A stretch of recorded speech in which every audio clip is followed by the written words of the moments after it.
Hello and good morning all of you. स्वागत आहे तुमचं मेगाबीट एज्युकेशनच्या युट्यूब चॅनलवर. चला बघूया आजचे व्होकॅब्युलरीचे वर्ड्स, त्याचे सिनोनिम्स, अँटोनिम्स आणि कसं यूज करण्यात आलेला आहे सेंटेन्स मध्ये त्या वर्डला, त्याचे uses, one word substitution, misspelled word आणि idioms and phrases. So first word आहे इन्युअर. INURE. इन्युअर किंवा अन्युअर सुद्धा तुम्ही म्हणू शकता. तर याचं मिनिंग काय आहे? Accustom to something unpleasant. म्हणजे काय? तर एखादी अप्रिय गोष्टीची सवय करणे किंवा एखाद्या अप्रिय गोष्टीची सवय लावणे, त्याला काय म्हटलं जातं? अन्युअर असं म्हटलं जातं. सो मराठीमध्ये काय होतो याचा अर्थ?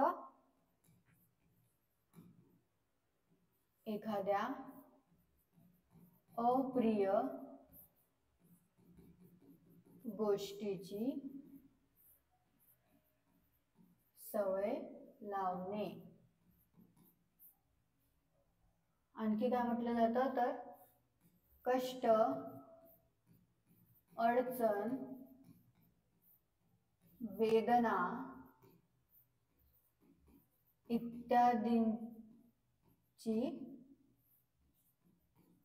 सवय करणे म्हणजे सुद्धा काय होतं? अन्युअर असं होतं. आणखी काय? तर कडक किंवा कठोर सुद्धा म्हटलं जातं. ओके. सो अन्युअर म्हणजे काय होते? अकस्टम टू समथिंग अनप्लीझंट म्हणजे एखाद्या अप्रिय गोष्टीची सवय लावणे. त्याचे सिनोनिम्स काय आहेत? तर हार्डन, टफन आणि सीझन. आणि अँटोनिम्स काय आहेत?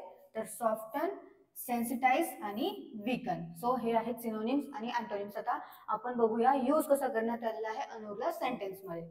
So soldiers become inured inured to danger. तर याचा अर्थ काय होतो मराठीमध्ये? तर सोल्जर्स म्हणजे होतो सैनिक. सैनिक धोक्याला तोंड देण्यास कठोर होतात. काय आहे सेंटेन्सचा अर्थ? सैनिक धोक्याला तोंड देण्यास कठोर होतात असा या सेंटेन्सचा अर्थ होतो. Soldiers become inured to danger. Next word आहे इन्व्हेक्टिव्ह. INVECTIVE. इन्व्हेक्टिव्ह. सो इन्व्हेक्टिव्हचं मिनिंग आहे insulting or abusive language. Insulting or abusive language म्हणजे काय होते? तर शिवीगाळ करणे किंवा शिव्यांचा वर्षाव करणे सुद्धा म्हणू शकतो. अपमानजनक बोलणे सुद्धा म्हणू शकतो आपण त्याला. तर इन्व्हेक्टिव्ह म्हणजे होतं मराठीमध्ये शिवीगाळ. आणखी शिव्यांचा वर्षाव किंवा अपमानास्पद बोलणे. आणखी काय म्हटलं जातं? तर निंदात्मक भाषण आणि टीकात्मक सुद्धा म्हटलं जातं. तर काय होतं? इन्व्हेक्टिव्ह म्हणजे इन्सल्टिंग ऑर अब्युझिव्ह लँग्वेज म्हणजे शिवीगाळ, शिव्यांचा वर्षाव किंवा अपमानास्पद बोलणे, निंदात्मक भाषण किंवा टीकात्मक. याचे सिनोनिम्स काय आहेत? तर अब्यूज, विटिपरेशन किंवा वायट्युपरेशन, कंडेमनेशन. ओके. आणि अँटोनिम्स आहेत प्रेज, कॉम्प्लिमेंट आणि फ्लॅटरी. तर परत एकदा बघून घेऊया आपण. इन्व्हेक्टिव्ह म्हणजे काय होतं? तर शिवीगाळ किंवा शिव्यांचा वर्षाव किंवा अपमानास्पद बोलणे किंवा निंदात्मक भाषण आणि टीकात्मक. म्हणजेच काय आहे सिनोनिम्स त्याचे? अब्यूज, वायट्युपरेशन आणि कंडेमनेशन. आणि अँटोनिम्स आहेत प्रेज, कॉम्प्लिमेंट आणि फ्लॅटरी. तर यूज बघूया सेंटेन्स मध्ये कसा करण्यात आलेला आहे. A speech full of political invective. तर याचा अर्थ काय होतो मराठीमध्ये? राजकीय टीकात्मक भाषणांनी भरलेले भाषण. काय आहे सेंटेन्सचा अर्थ?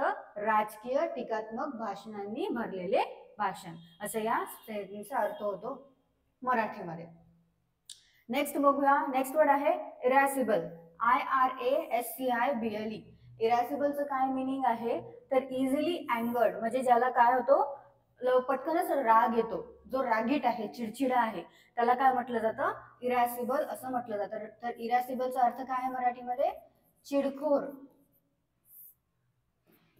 किंवा तापट. आणखी शीघ्रकोपी म्हणजे जो पटकनच कोप मध्ये जातो, त्याला लवकरच राग येतो, त्याला म्हटलं जातं शीघ्रकोपी. उष्ण स्वभावी किंवा सहजपणे रागवतो तो असा व्यक्ती. त्याला काय म्हटलं जातं, इरॅसिबल असं म्हटलं जातं. जो काय आहे इझिली अँगर्ड म्हणजे त्याला पटकनच राग येतो, जो चिडचिडा आहे, चिडखोर आहे, तापट आहे, शीघ्र गोपी आहे, उष्ण स्वभावी आहे, सहजपणे रागवणारा व्यक्ती आहे, त्याला म्हटलं जातं इरॅसिबल. त्याचे सिनोनिम्स आहेत इरिटेबल, टेस्टी आणि टची. आणि अँटोनिम्स आहेत गुड टेम्पर्ड, प्लेसिड आणि काम. परत एकदा बघूया सिनोनिम्स. तर इरिटेबल, टेस्टी आणि टची. आणि अँटोनिम्स आहेत गुड टेम्पर्ड, प्लेसिड आणि काम.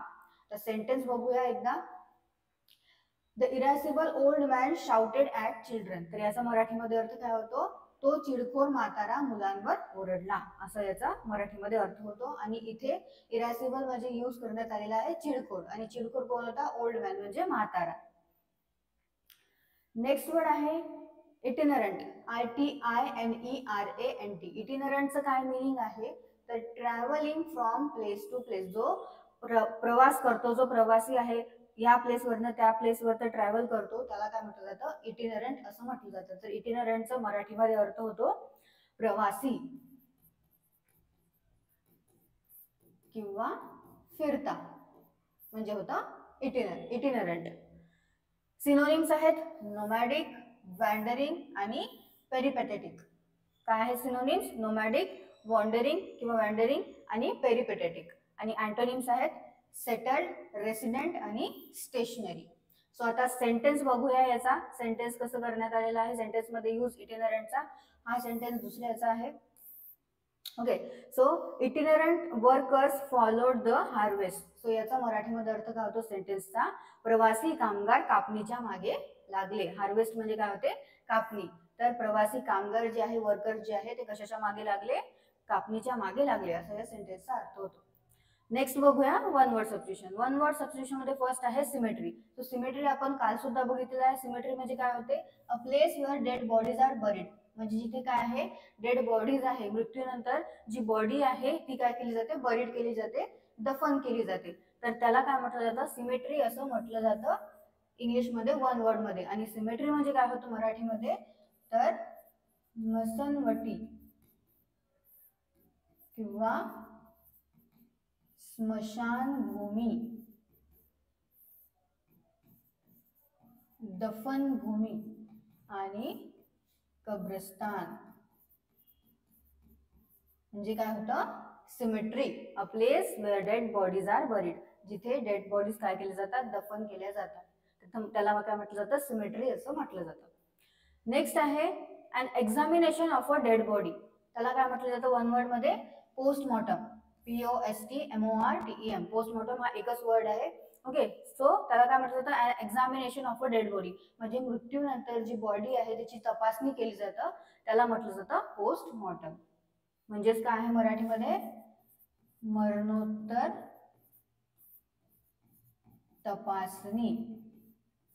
जसे मृत्यूनंतर बॉडीची तपासणी केली जाते की कधी याचा मृत्यू झालेला आहे, जर ऍक्सिडेंटने मृत्यू झालेला आहे किंवा कोणाचा मर्डर झालेला आहे तर कशामुळे झालेला आहे, कोणत्या शस्त्राने झालेला आहे, त्याची जी तपासणी केली जाते त्याला म्हटलं जातं पोस्टमॉर्टम. नेक्स्ट बघूया मिसस्पेल्ड वर्ड. मिसस्पेल्ड वर्ड मध्ये फर्स्ट वर्ड आहे कन्सीड, आणि करेक्ट स्पेलिंग आहे कन्सीडची CONCEDE. आणि कन्सीड म्हणजे काय होते, तर स्वीकारणे किंवा कबूल करणे किंवा मान्य करणे, म्हणजे होतं कन्सीड. CONCEDE ही करेक्ट स्पेलिंग आहे. नेक्स्ट वर्ड आहे कॉन्शियस. तर करेक्ट स्पेलिंग आहे कॉन्शियसची CONSCIOUS. आणि कॉन्शियस म्हणजे काय होतं, एकतर लाजाळू होतं किंवा जो शुद्धीवर आहे, सावध आहे, त्याला सुद्धा काय म्हटलं जातं, कॉन्शियस असं म्हटलं जातं. तर मराठीमध्ये अर्थ होतो कॉन्शियसचा लाजाळू, जाणीव असलेला,